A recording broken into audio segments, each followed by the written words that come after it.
Baik Bapak-Bapak semuanya, kita mulai ya. Bismillahirrahmanirrahim. Ada pantun dari saya. Ke samudra naik kapal selam. Udaranya panas dan juga lembab. Kalau saya nanti memberi salam, jangan lupa hadirin menjawab. Assalamualaikum warahmatullahi wabarakatuh. Alhamdulillah rabbil alamin, wassalatu wassalamu ala Rasulillah. Asyhadu an la ilaha illallah wahdahu la syarikalah wa asyhadu anna Muhammadan abduhu wa rasuluhu allazi la nabiyya ba'da. Allahumma shalli ala sayyidina Muhammadin wa ala alihi wa sahbihi ajmain. Amma ba'du. Alhamdulillah Bapak-bapak semuanya, hari ini kita semuanya masih diberikan kesempatan ya untuk kembali bertemu lagi di aula SMP ini. Insyaallah dalam keadaan sehat walafiat ya. Dan Bapak-bapak semuanya, tidak lupa ya kita panjatkan puji syukur kehadirat Allah Subhanahu wa taala yang telah melimpahkan segala nikmatnya kepada kita semuanya, mulai dari nikmat sehat, iman dan semuanya. Salawat serta salam semoga tetap tercurah limpahkan kepada baginda Nabi Muhammad sallallahu alaihi wasallam. Tidak juga lupa kepada para sahabatnya, para tabiin-tabiinnya dan hingga kita termasuk umatnya hingga akhir zaman. Oke, Bapak-bapak semuanya, sepertinya sudah siap ya? Siap untuk apa? Siap apa ini teh? Pami buka mah udah masih laminya teh. Duh. Tahu ngantosan azannya, azan maghrib. Oke. Bapak-bapak semuanya, insyaallah hari ini Bapak-bapak semuanya akan ada satu kegiatan acara kajian yaitu tentang pemulasaran jenazah muslim. Seperti Bapak semuanya ya. Bapak-bapak tahu nggak bahwasanya kita ini camat? Ada yang tahu camat itu apa? Nah, calon mati ya. Nah, apa yang akan kita persiapkan? Tentu salah satunya itu adalah bagi kaum muslimin yang lainnya, ada seorang hamba yang meninggal dunia, maka warga yang lainnya kaum muslimin harus bisa mengetahui bagaimana dalam hal tata cara dalam memandikan jenazah sampai kemudian menguburkannya. Bahkan ketika akan sebelum meninggal itu ada talqin dulu, tata cara adab-adabnya bagaimana. Dan insyaallah nanti akan disampaikan oleh guru kita ya, ustaz-ustaz kita sekalian, insyaallah.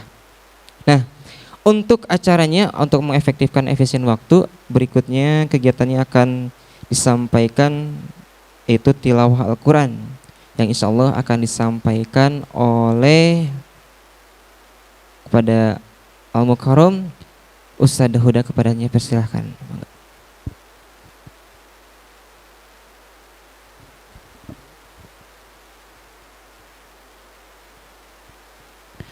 Bismillahirrahmanirrahim. Assalamualaikum warahmatullahi wabarakatuh.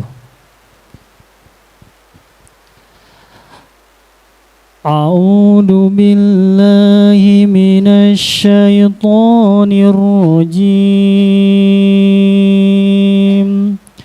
Bismillahirrahmanirrahim.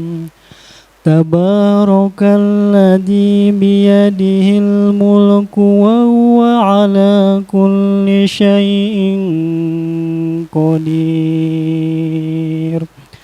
Alladzi khalaqal mauta wal hayata liyabluwakum ayyukum ahsanu amala wa huwal azizul ghafur.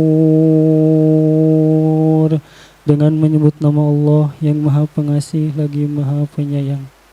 Maha suci Allah yang di tangannya lah segala kerajaan, dan Dia Maha Kuasa atas segala sesuatu, yang menjadikan mati dan hidup agar Dia menguji kamu, siapa di antara kamu yang lebih baik amalnya, dan Maha Perkasa lagi Maha Pengampun. Shadaqallahul azim. Allahumma arhamna bil Qur'an waj'alhu lana imaman wa nura wa hudan wa rahmatan Allahumma zakirna minhum ma nasina wa 'allimna minhum ma jahilna warzuqna tilawatahu ana al-laili wa anrafan nahar waj'alhu lana hujjatai ya rabbal alamin. Hadanallahu wa iyyakum ihdinas siratal mustaqim ila fi sabilil haqq. Wassalamualaikum warahmatullahi wabarakatuh.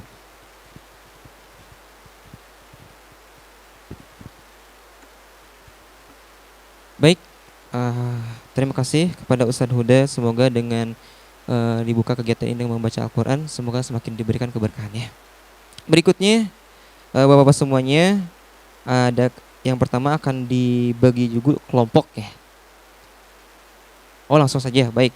Untuk berikutnya akan ada sesi materi ya, insya Allah akan disampaikan oleh Ustaz kita.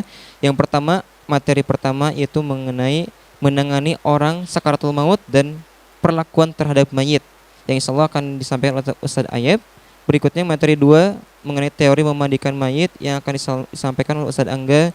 Materi 3 teori mengkafani mayit oleh Ustaz Yadi. Dan yang terakhir materi 4 yaitu teori menyolatkan dan menguburkan mayit yang akan disampaikan oleh Ustaz Solihin. Dan terakhir nanti ada penyampaian pemaparan tentang program Sirop yang insya Allah akan disampaikan oleh Pak Diksi. Untuk itu, untuk materi pertama saya persilakan kepada Ustadz Ayub untuk menyampaikan materinya.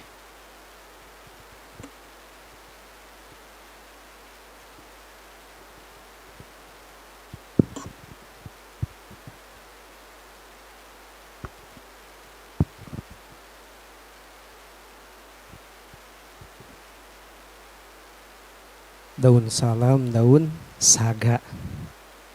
Yang menjawab salam semoga masuk surga. Amin. Bismillahirrahmanirrahim. Assalamualaikum warahmatullahi wabarakatuh.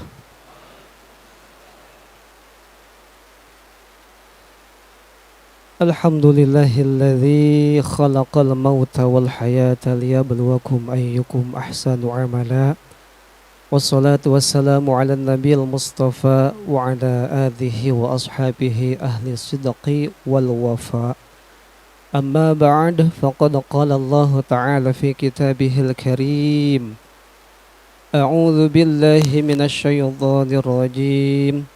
Kullu nafsin dha'iqatul maut, thumma ilayna turja'un. Shadaqallahul azim. Sebelumnya izin berdiri sawios Pak ngadeg wios namanya kata wis mana anu nunutan mana anu cenghar. Jam-jam rawan salar salametenya melawan rasa ngantuk punten. Baik, terima kasih sebelumnya kepada Bapak MC yaitu Pak Gilang yang telah memberikan kesempatan pada saya untuk bisa sharing bersama teman-teman semuanya. Seperti yang tadi disampaikan, insya Allah saya diamanahi untuk sharing terkait tentang bagaimana adab kita sebagai seorang muslim terhadap orang yang sedang sakaratul maut dan juga bagaimana nih adab kita setelah orang tersebut meninggal, terkhusus yang muslim. Kalau dilihat dari estimasi waktu ini maksimal cuma 15 menit ya. 15 menit mudah-mudahan bisa tersampaikan poin-poin intinya saja. Semuanya sudah dapat modul bacaan? Sudah ya? Oke. Yang ini mohon maaf tulisannya mungkin disesuaikan ya. Disesuaikan kata Pak Ari mah apa Pak Ari Pak Bin Pak Ari tadi itu lupa. Efisiensi halaman ya. Insyaallah dicekap-cekapkan. Dan mohon maaf juga bila ada kesalahan ya, baik itu typo ataupun yang sebagainya. Punten. Baik, kita langsung saja ya to the point. Nah ini bagaimana sih adab kita terhadap orang yang sedang sakaratul maut dan setelah meninggal dunia.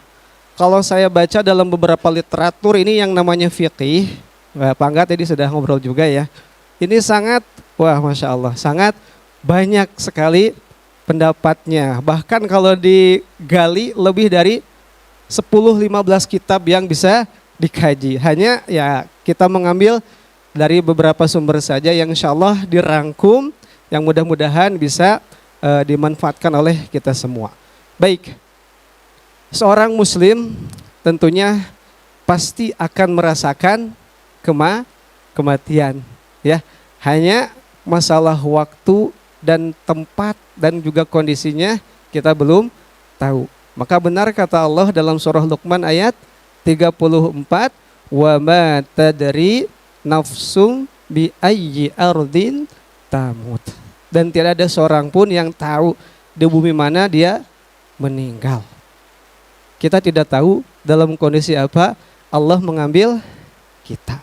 Harapannya mudah-mudahan kita diwafatkan dalam keadaan husnul khotimah. Amin ya robbal alamin. Allahumma inna nas'aluka husnal khotimah.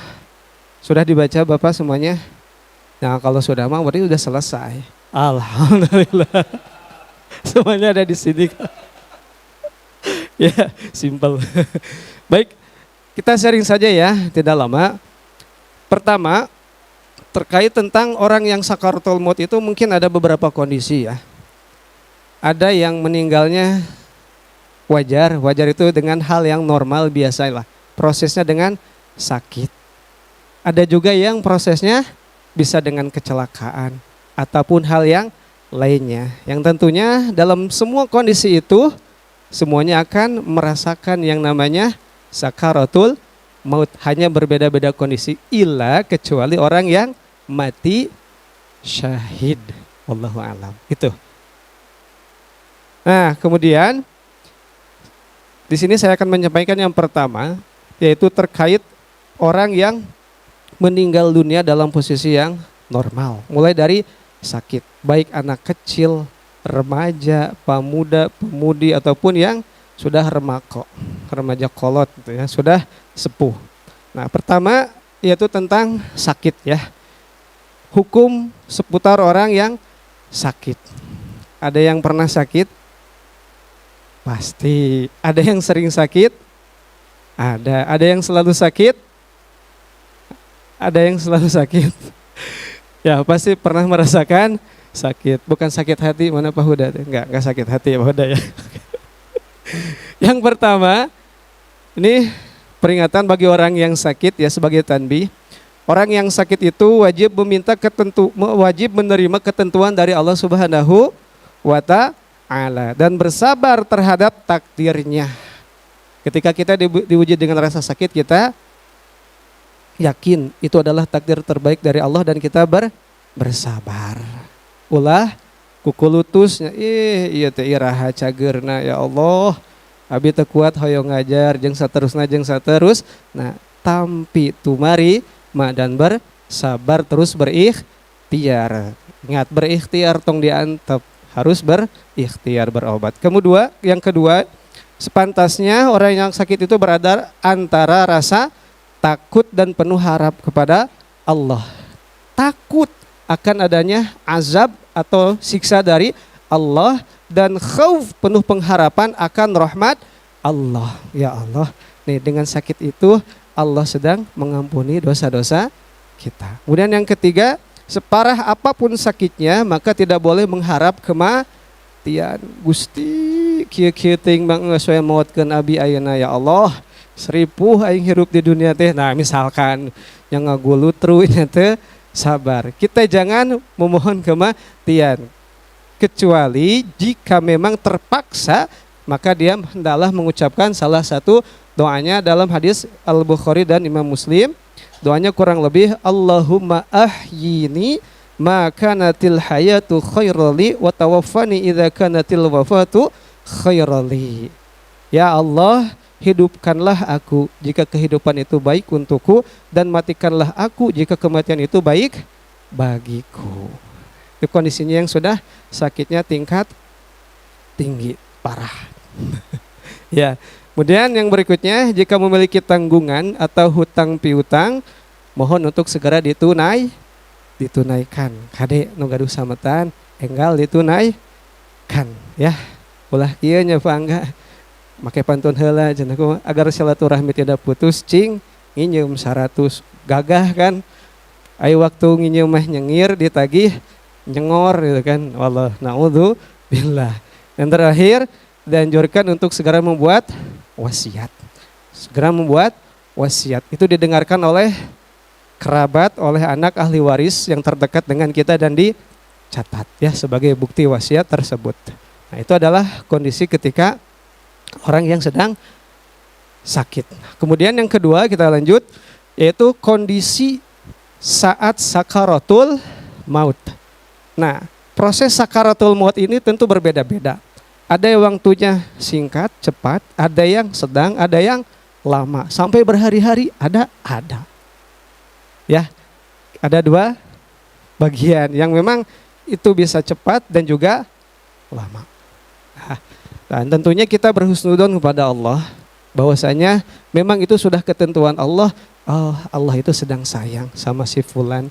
Allah sedang meleburkan segala dosa-dosanya, meleburkan kesalahannya. Maka dalam kondisi ini yaitu ketika posisi sakaratul maut, yang pertama yang kita lakukan ketika mendampingi orang yang sedang sakaratul maut adalah menalkinnya. Menalkin itu apa? Menuntun, membimbing. Laqinu mautakum la ilaha illallah.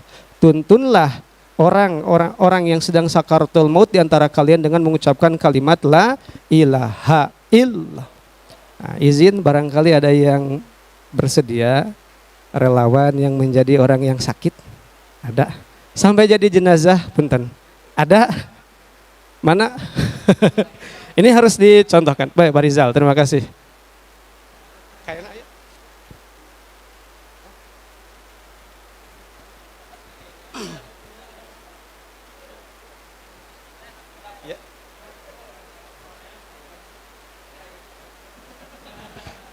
Pak Rizal sudah siap ya, insya Allah. Ya, yang di belakang mohon maaf kalau kurang terlihat, boleh agak berdiri saja. Boleh sambil berbaring ke arah sana kepalanya. Kiblatnya sebelah sini kan? Nah, posisinya diusahakan seperti ini, tidur Pak Rizal, bobo.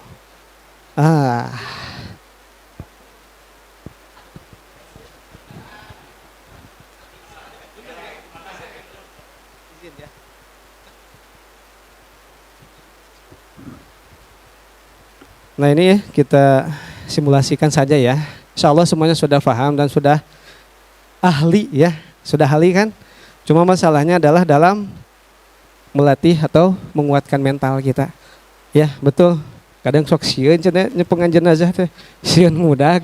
Padahal ngagoler buat jasana naonnya. Nah, ini adalah kondisi dari sakit dulu ya. Oke.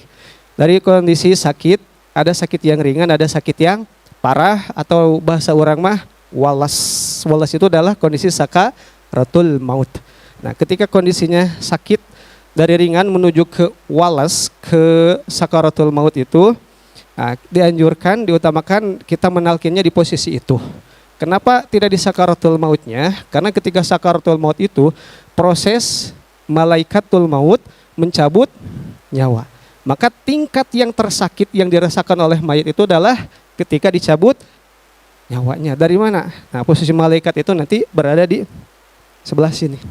Malaikat maut itu dicabut dari sini. Maka ketika dicabut nyawa, matanya akan melihat ke mana, ruh itu pergi ke atas.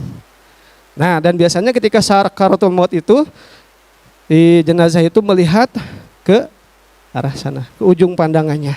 Di sana ada malaikat maut, ada malaikat rahmah, ada malaikat azab yang menyertainya. Kalau dia orang mukmin, yang menyertainya adalah malaikat rahmah.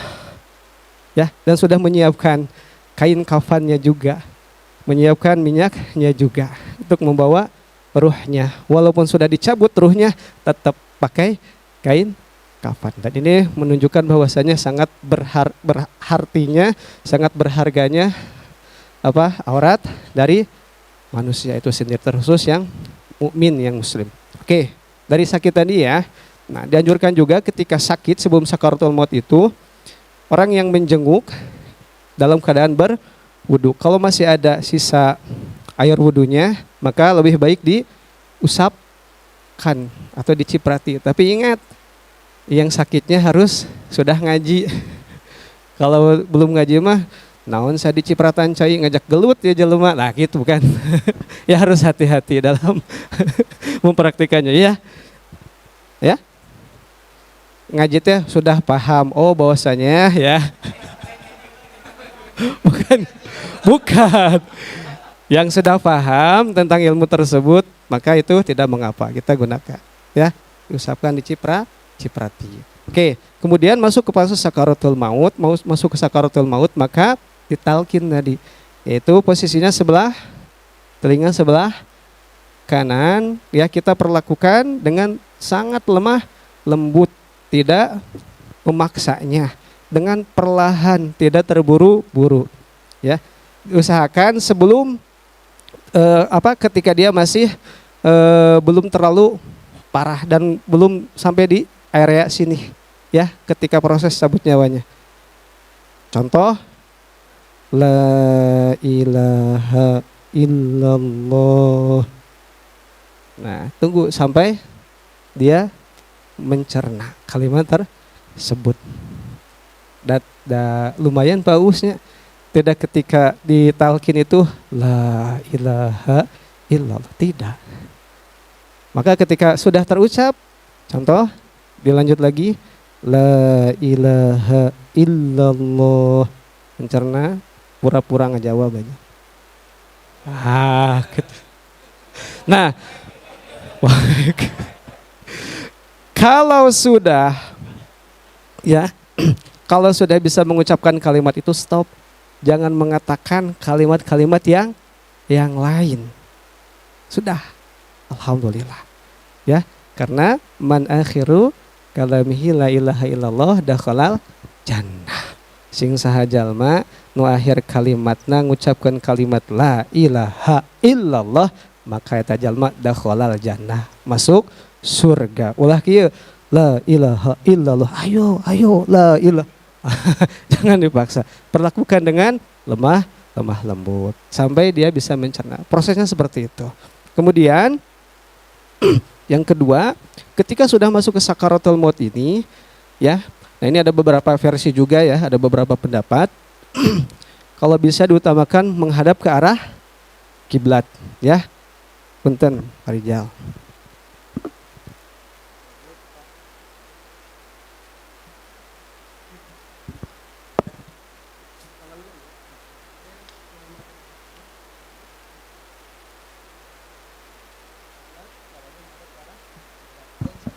Ketika memang kondisinya sudah memang sakaratul maut gitu. Cekap Pak Rijal balik lagi. Nah, kalau susah, bagaimana?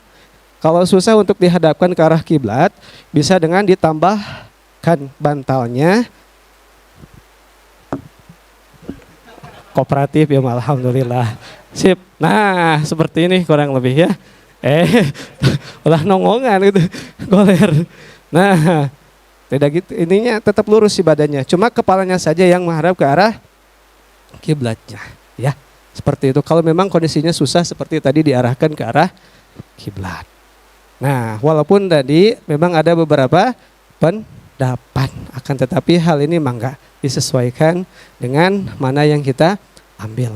Kemudian yang berikutnya, nah ketika sakaratul maut itu dianjurkan juga untuk membaca surah Yasin. Sebagaimana dalam hadis Imam Ahmad, Abu Dawud, Imam Nasai, Hakim dan Ibnu Hibban, Yasin adalah jantungnya Al-Quran. Tidaklah seseorang membacanya dengan mengharapkan ridha Allah, kecuali ia akan diampuni, dan bacakanlah surah Yasin kepada orang yang meninggal di dunia di antara kamu. Maksudnya ketika sedang proses sakaratul maut. Ketika sakaratul maut itu, ini pertempuran yang luar biasa. Setan itu ngagodana luar biasa. Bahkan ketika sakaratul maut itu, setan menggoda manusia yang sakaratul maut supaya apa? Dia murtad, dia ingkar ya kepada akidahnya. Nah, di sana ketika biasanya kalau orang yang sakaratul maut itu terlihat membutuhkan minum, maka kita berilah minum ya. perlahan sasendok biasa sasendok sakedi. Nah seperti itu kurang lebih. Lanjut ya di bujung engalna waktu tos mepet, aduh punten gitu jadi karu rusuh. Dan kemudian berikutnya adalah hendaknya mendoakan kebaikan untuknya dan tidak berkata-kata di dekatnya kecuali kebaikan. Maka diharapkan orang yang hadir ya di sekitar orang yang sedang sakaratul maut itu orang yang kuat mentalnya ya, tidak mudah untuk menangis dengan histeris dan dianjurkan juga untuk membaca doa-doa yang baik. Ya Allah, mudah-mudahan digampilkan dan sareng sanes kan tanda pokoknya kalimat-kalimat yang baik. Ya.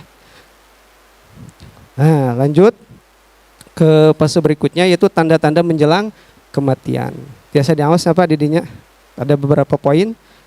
Ada 6 poin. Kemudian tanda-tanda yang menunjukkan kematian seseorang. Tanda-tandanya kalau dicabut nyawa itu mulainya dari mana? Dari kaki. Kaki sudah mulai terlihat kaku, keras, kemudian apa lagi? Dingin. Kemudian maju ke atas. Ginjalnya sudah tidak berfungsi, maju lagi ke atas. Kemana? Bagian jantungnya. Nah, terlihat di sini. Di mana? Di tenggorokannya mulai terlihat sesak. Ya, sesak. Kemudian naik ke atas dan terakhir kemana? Mata. Yang menjadi cirinya matanya terbelanga melihat ke atas. Yaitu tempat posisi malaikat maut mengambil atau mencabut. Bahasanya naza, mencabut.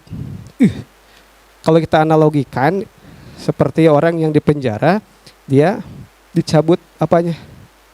Kukuna. Sok, beri teu Pak Bimbin. Badai ayana. Seperti itu analoginya. Wallahu alam. Ya Allah, ya Karim. Ya, makanya dulu Rasul kenapa meminta pada Allah, ya Allah jangan timpakan sakitnya sakaratul maut pada umatku, timpakan kepada aku. Yang namanya sakaratul maut, masya Allah, luar biasa sakitnya. Lanjut. Nah, kemudian yang ketiga, posisi setelah meninggal dunia. Nah, ini sudah meninggal Pak Rijal ya. Sudah meninggal, tangannya ke bawah kendala ya. Kaki ya. Nah, ini setelah meninggal, apa yang kita lakukan? Matanya masih molototnya, bibirnya dia buka. Nah, sakit.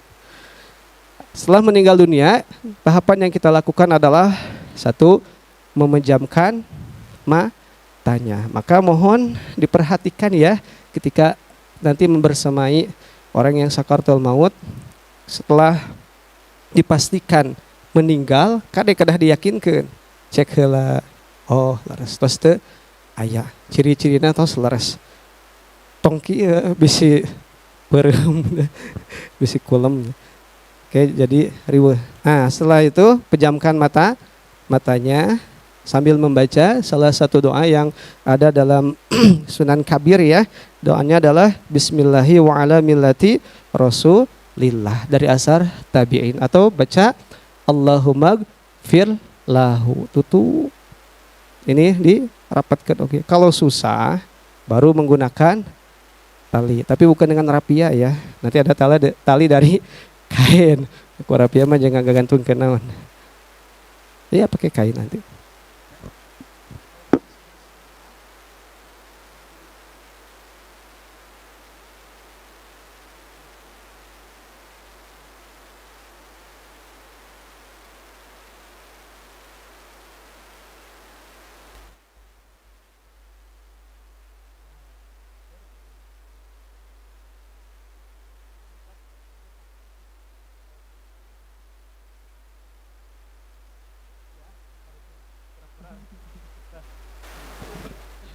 Puntennya, aduh. Oke, nah kalau sudah, kemudian lemaskan persendian tangan dan kaki.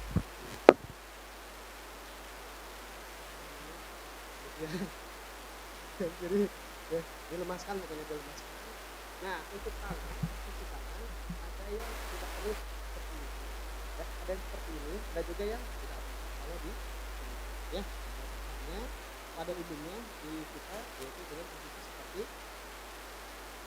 nah,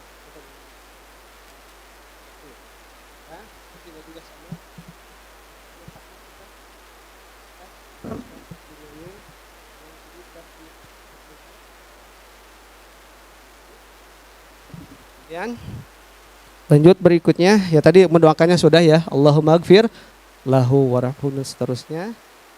Tutup seluruh tubuhnya dengan kain.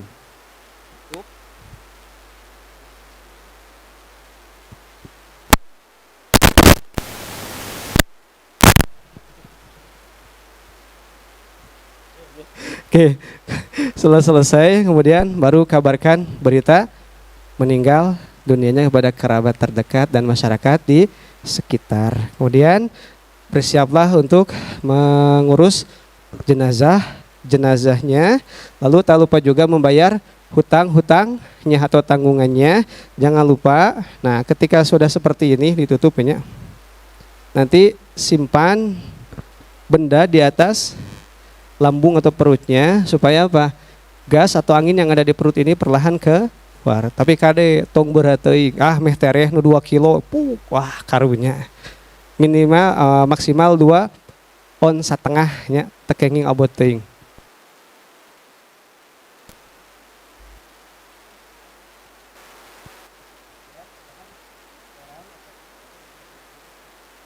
Luar nanti ketika memandikan tidak susah. Seperti itu. Next terakhir yaitu dilarang untuk niyahah. Apa niyahah? Meratap kematian, yaitu menangis yang berlebihan, memukul-mukul wajah atau tubuh, merobek-robek baju. Abi, bapak, ngamuk-ngamukan ya dinyata. Mohon tidak seperti itu, dan itu sangat membebani kepada mayat pada jenazah. Wallahu alam bisawab. Tosa gitu bainnya singkatna. Mudah-mudahan tiasa dipahami, bisa diambil hikmahnya. Dan insya Allah ini lebih tepatnya mungkin nanti kita akan praktik di lapangan langsung. Bukan dipraktik-praktikkan, tapi ketika terjun di masyarakat. Siap? Siap. Ya nanti Pak Bin, tetangga yang meninggal. Oh siap, langsung depan. Ayo sedang sakaratul maut. Siap. Jadi siap ulah ki sieun euy. Enggak, insyaallah semuanya siap. Wallahu a'lam bissawab. Mohon maaf atas segala khilaf dan kekurangannya. Assalamualaikum warahmatullahi wabarakatuh.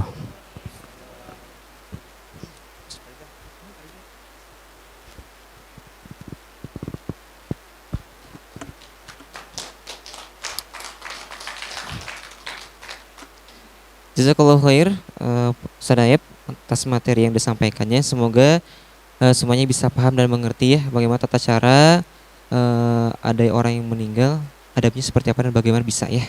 Berikutnya materi 2 yang insyaallah akan, dan materi 3 dan terakhir saya 2, 3, 4 akan disampaikan oleh Ustadz Angga dan juga Ustadz Yadi. Kepadanya dipersilahkan.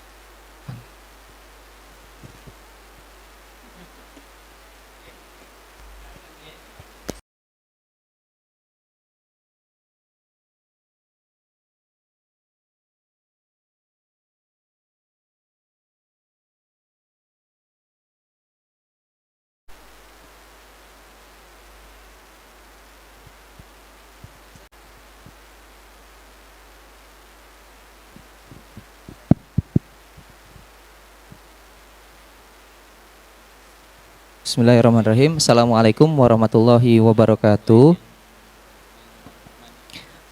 Alhamdulillah, asyhadu an la ilaha illallah wahdahu la syarikalah, amma ba'du.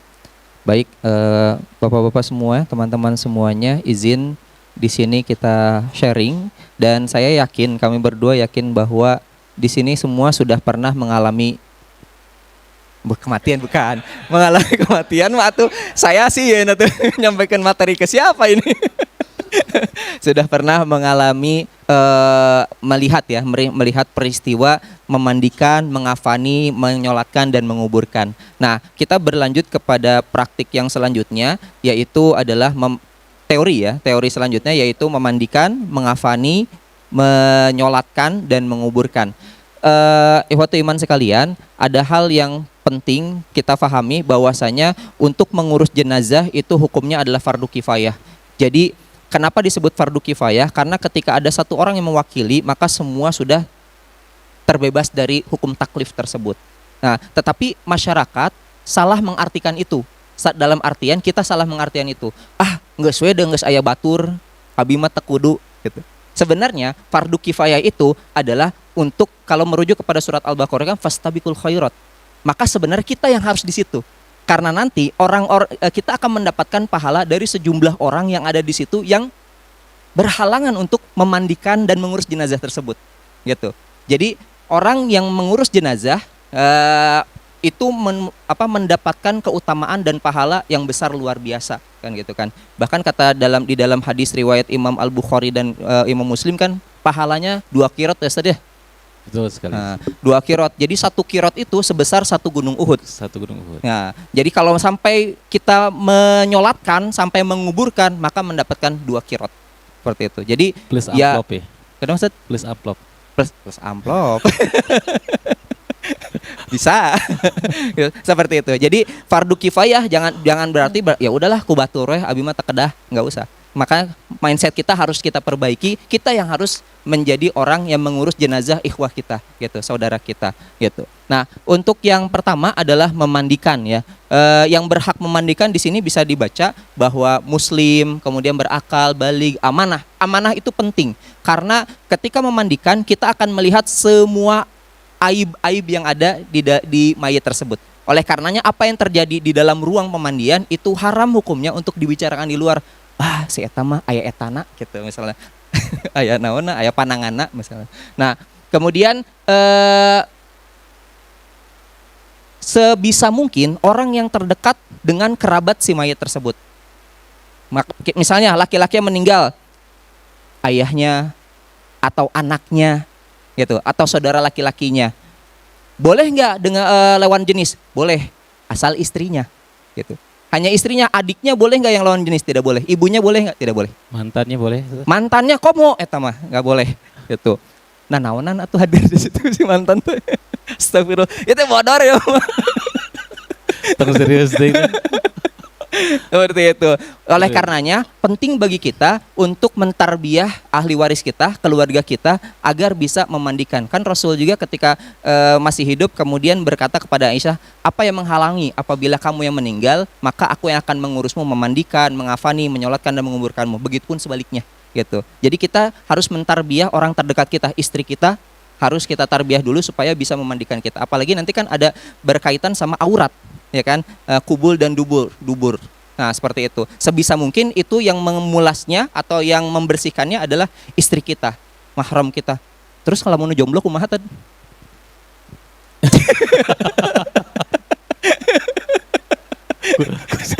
Oh, sorangan, astagfirullah.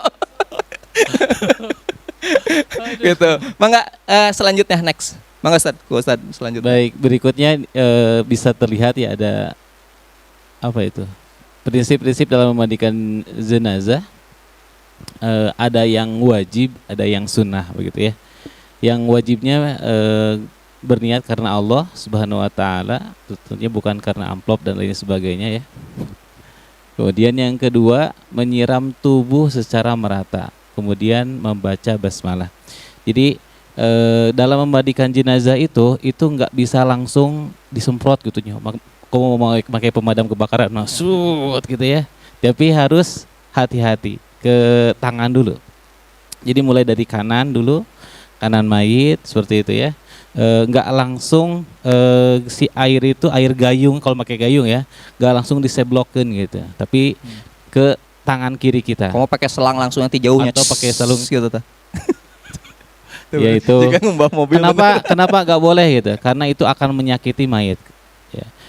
Katanya itu dalam keterangan itu, jadi selama baru selesai meninggal itu ya mayit itu masih merasakan sakit gitu. Jadi kalau misalkan tubuh secara langsung kok mau dibabuk gitu, hudang gitu. Nah, itu apalagi gitu ya. Jadi harus ke tangan kita dulu.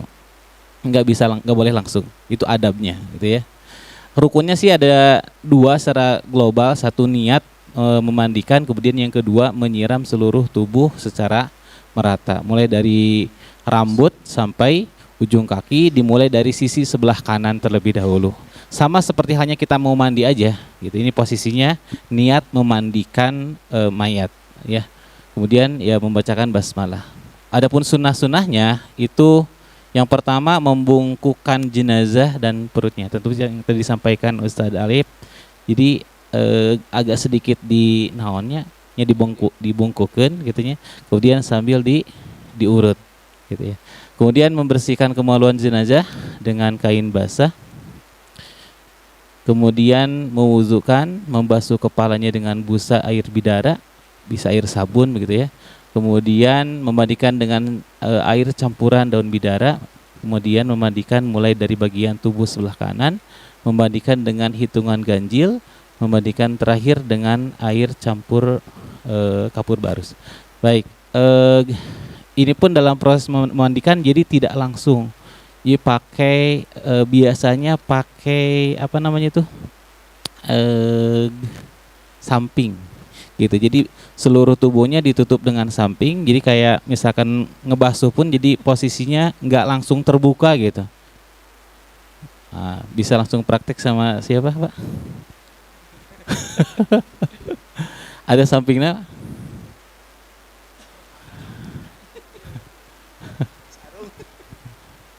Ada yang berkenan menjadi praktik? Ini waktu kita tinggal 5 menit lagi Pak Angga, gimana baru memandikan? Oh, langsung aja. Langsung aja, nggak usah pakai orang. Waktunya. Ya. Boleh silakan ditambahkan Pak Angga.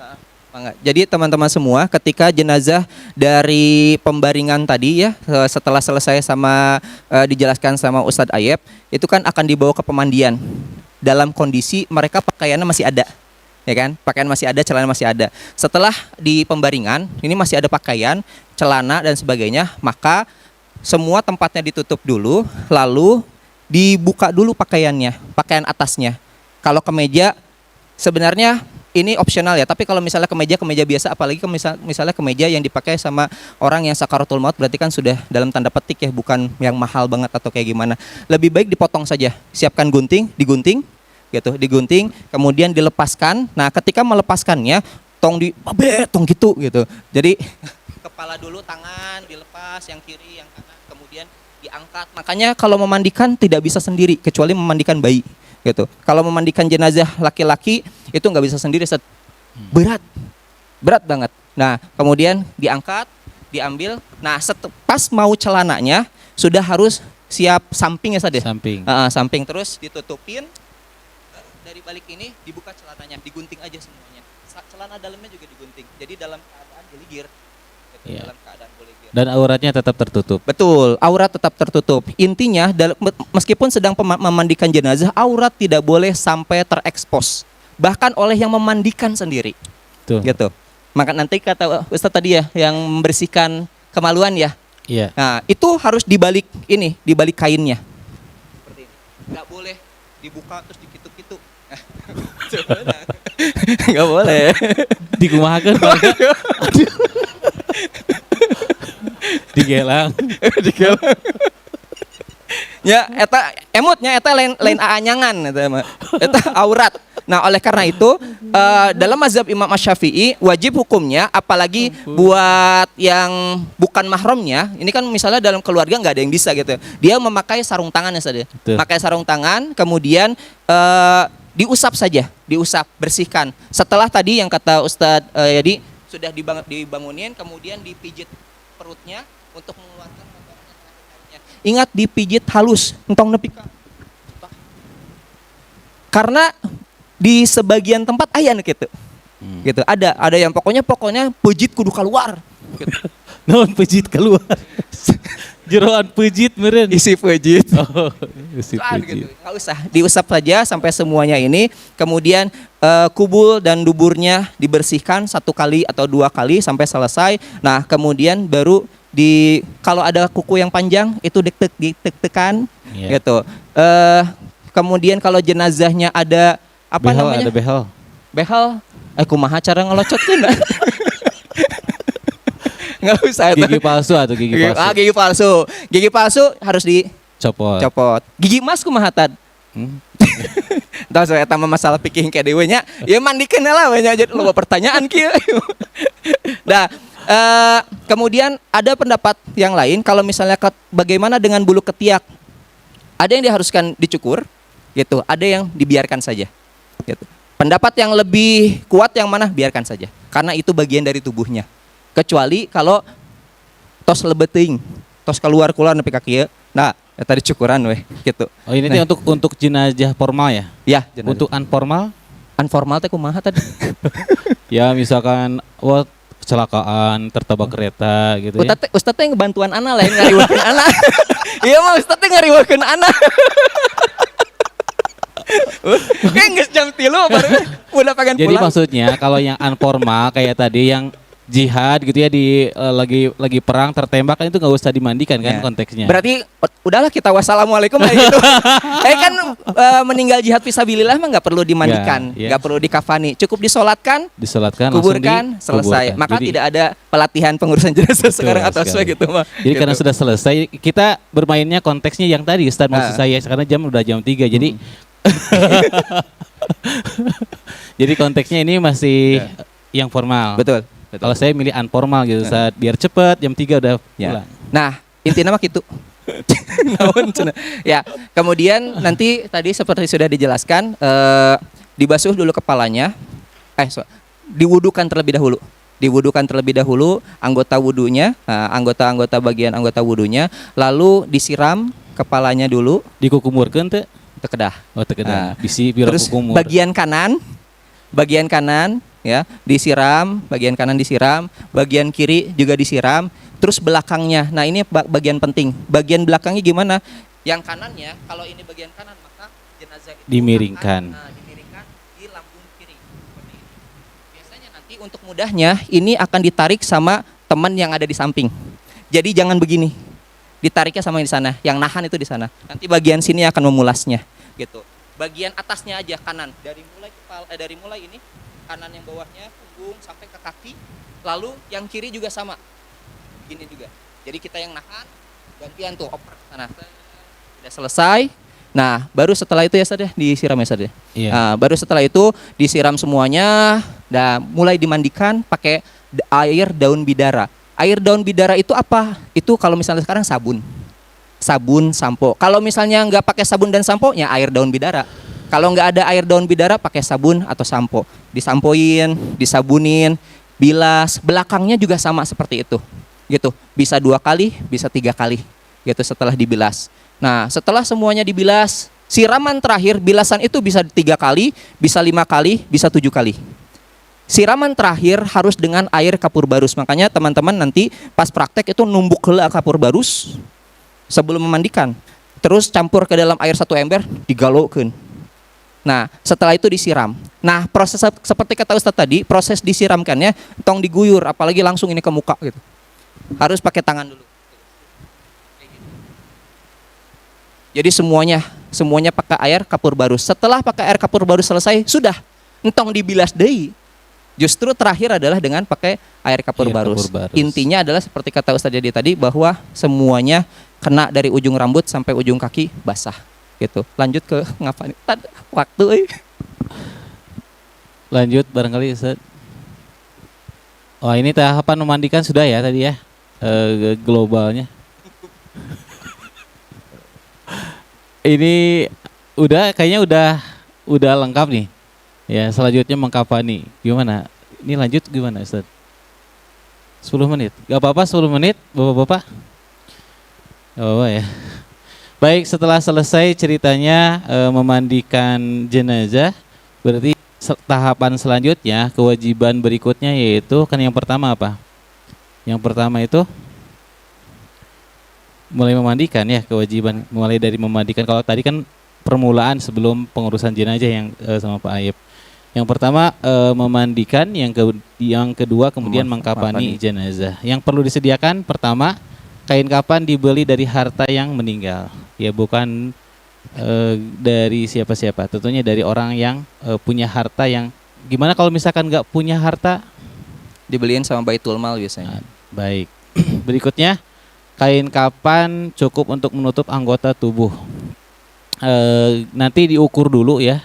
Diukur dulu kalau panjangnya misalkan 3 meter nanti dilebihkan kurang lebih 50 cm ya. Kemudian kain kafan berwarna putih ya, tidak diperkenankan warna yang lain.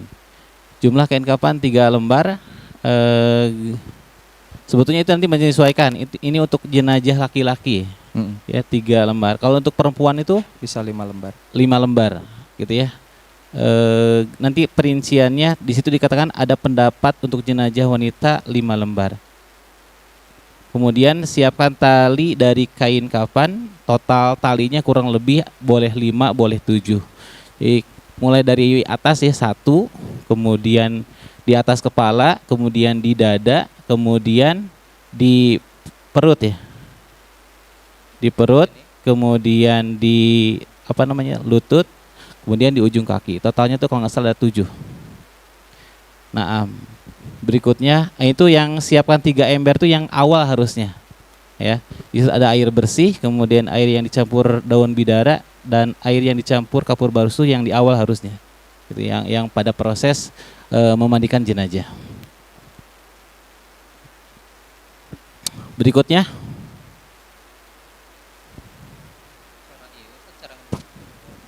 biar efektif boleh. Ya, untuk mengkafani jenazah yang putra, yang maksudnya laki-laki itu 3 lapis 3 lapis kain ya. Kemudian nanti ada namanya cawat ya. Cawat untuk laki-laki. Gitu. Jadi nanti dipotong kurang lebih 1 meter lebarnya itu 50 cm. Itu nanti dipotong atas bawah, itu akan dijadikan celananya. Gitu. Buat jadikan celananya, tahap yang pertama mungkin singkat aja lah ya, karena waktu terbatas. Pertama, siapkan dulu tali sebanyak 7. 1, 2, 3, 4, 5, 6, 7 gitu. Setelah disiapkan 7 tali, kemudian letakkan kain kafan. Kain kafan letakkan 3 lapis.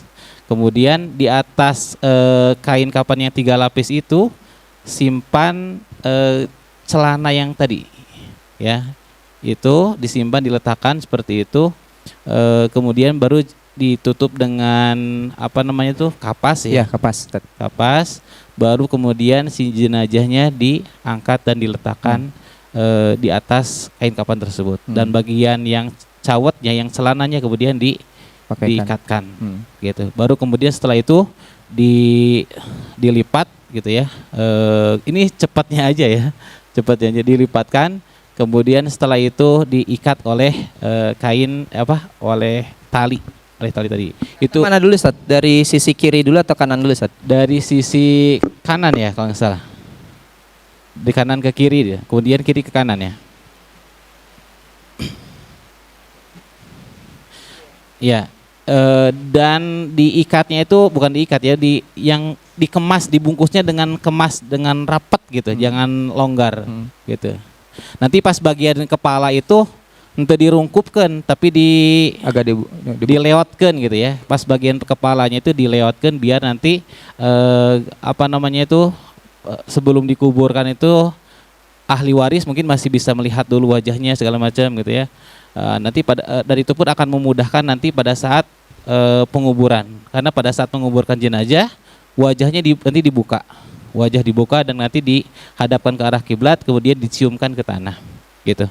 Nah, itu untuk yang jenazahnya laki-laki. Kalau yang jenazahnya perempuan itu nanti ada, nah ini dia untuk jenazah yang wanita ya, sarung tubuh bagian bawah. Jadi kalau perempuan tuh bentuknya sarung.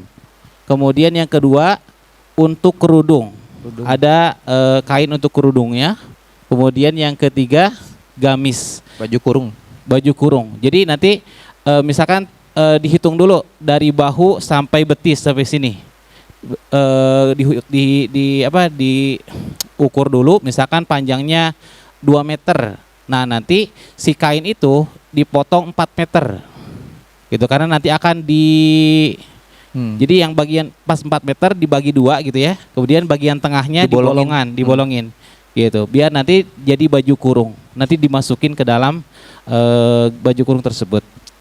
Nah, kemudian nanti ada 2 lembar kain kafan yang terakhir untuk menutup. Jadi kalau laki-laki itu 3, kalau perempuan itu 2 gitu. Tambahan 2 ya. Bedanya yang perempuan ada kerudung, ada baju kurung, sarung, sama ada sarung plus mungkin tambahan mungkin sama ya perlakuannya seperti yang laki-laki ada cawat gitu.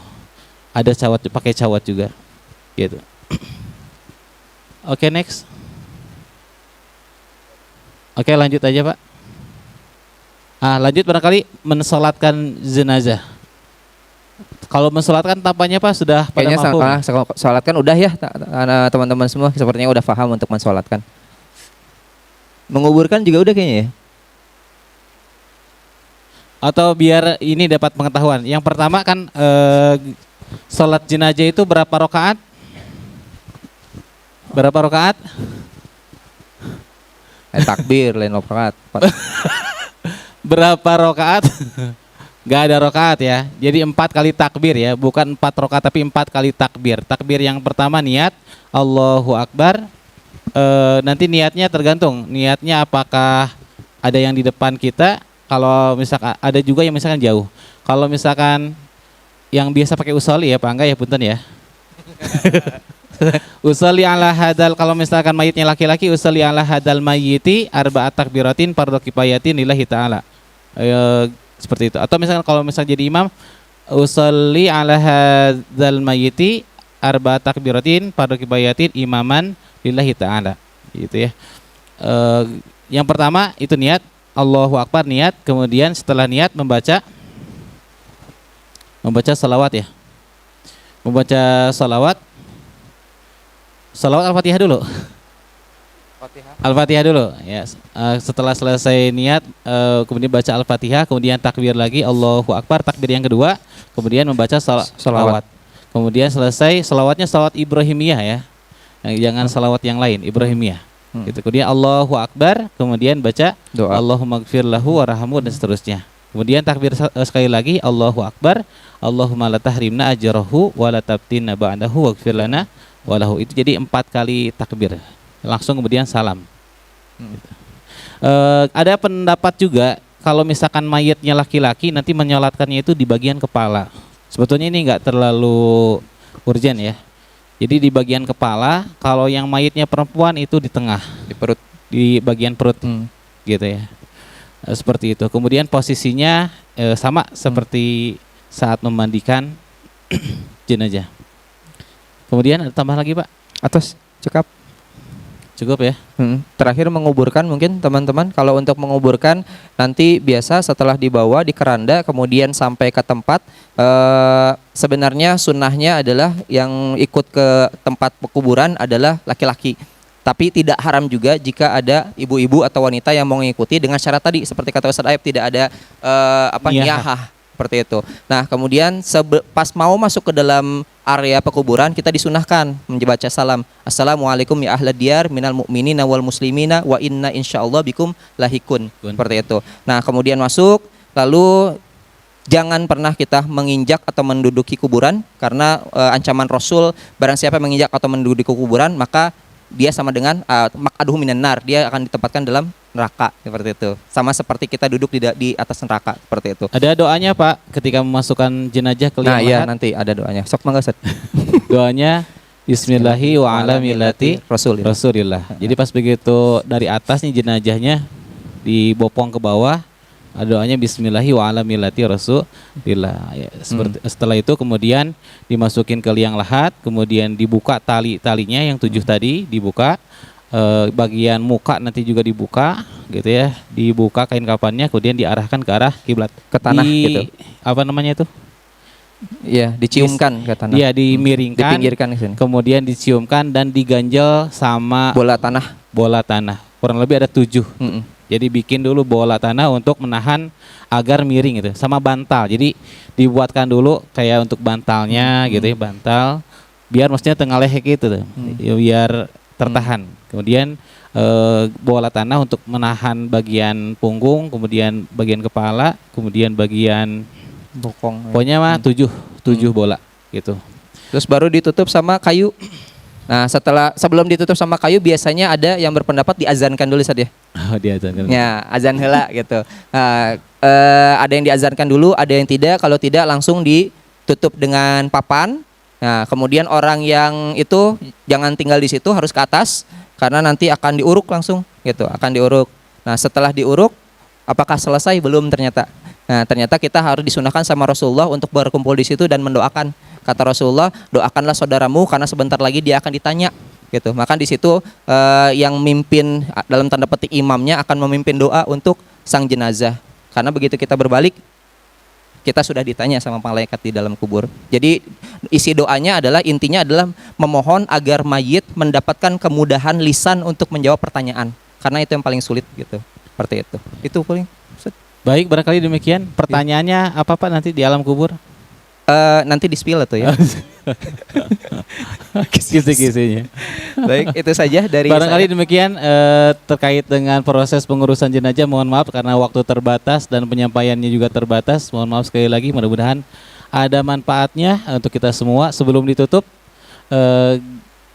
diserah Ya, dari ini Nur. iya. Kita serahkan ke MC. Kami serahkan dulu kepada MC. Akhirul kalam, assalamualaikum warahmatullahi wabarakatuh.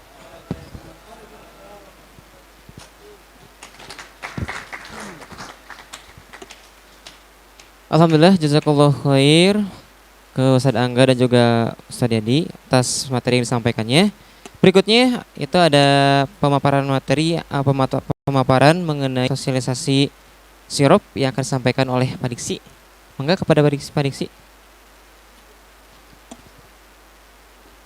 Oke, terima kasih. Cek. Ya, bismillahirrahmanirrahim. Assalamualaikum warahmatullahi wabarakatuh. Ya, rekan-rekan mohon izin waktunya sebentar. Ada amanah yang harus saya sampaikan. Harusnya Pak Zuhdi yang berdiri di sini, namun qadarullah Pak Zuhdi harus pulang ke Solo. Mohon doanya juga karena ibunda beliau tadi pagi menjalani operasi yang cukup lumayan, pengangkatan batu empedu gitu ya, dan hernia juga. Jadi tadi selesai jam 11, mudah-mudahan beliau bisa segera pulih dan sehat kembali ya. Mohon doanya untuk ibundanya beliau. Rekan-rekan sudah pernah mendengar sirup yang iklannya luar biasa itu? Oh, itu Marjan.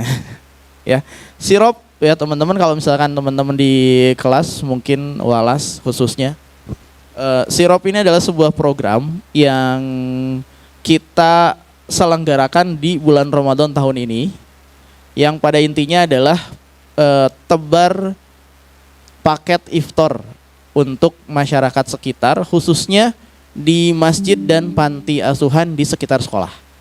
Nah, itu yang pertama. Nah, lalu dari manakah sumber pendanaan sirup ini?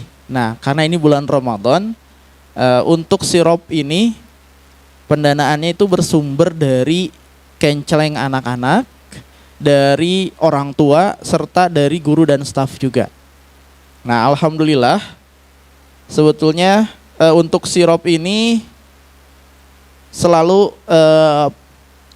sirup ini dialokasikan untuk paket makan berbuka puasa ya. So far alhamdulillah sudah berjalan kurang lebih 1 pekan, hampir 1 pekan ya, karena sekarang hari ke berapa? Hari ke-7 ya.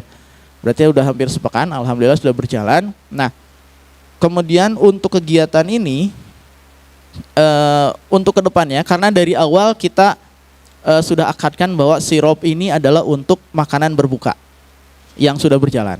Nah, ternyata kan kalau buka puasa teh kalau makan menyanteut gitunya, seret gitu misalkan ya, habis makan nggak minum, atau pas buka puasa nggak batalana nggak minum. Nah, berarti oh iya, kita agak lupa kemarin bahwa baiknya juga berarti ada air minumnya juga ya yang harus kita juga sediakan. Nah, oleh karenanya untuk kegiatan sirup ini ke depannya nih insya Allah kita juga akan programkan bahwa di kegiatan sirup ini akan kita sertakan juga air minumnya gitu. Karena dari awal akad yang sebelumnya adalah hanya untuk makanan, maka untuk air minum ini ibaratnya mah wayahna, jadi akadnya harus terpisah gitu, seperti itu ya. Nah, kemudian untuk kegiatan ke depan insya Allah itu dibutuhkan, berarti ini sisa tinggal berapa hari lagi? Oh ya, sirup ini target kita hanya sampai tanggal 26 Ramadan. Ya, karena teman-teman dan relawan juga nanti akan mudik ya. Nanti guru-guru juga mudik, kemudian dari panitia juga pasti mudik. Jadi kita targetan hanya sampai tanggal 26 Ramadan. Nah, oleh karenanya masih tersisa sekitar 19 atau 20 hari lah ya kalau mau dibulatkan. Nah, di kesempatan ini saya mewakili panitia mengajak teman-teman semua, rekan-rekan Mutbunur semua untuk berpartisipasi, berlomba-lomba dalam kebaikan dalam program sirop ini. Karena kita tahu ya, barang siapa yang memberi makan berbuka, yang memberi makan berbuka puasa orang yang sedang berpuasa, maka Allah akan memberinya ganjaran pahala orang yang berpuasa tersebut tanpa mengurangi sedikit pun pahala dia, gitu, seperti itu. Jadi ini kesempatan luar biasa di bulan Ramadan untuk ibaratnya gini,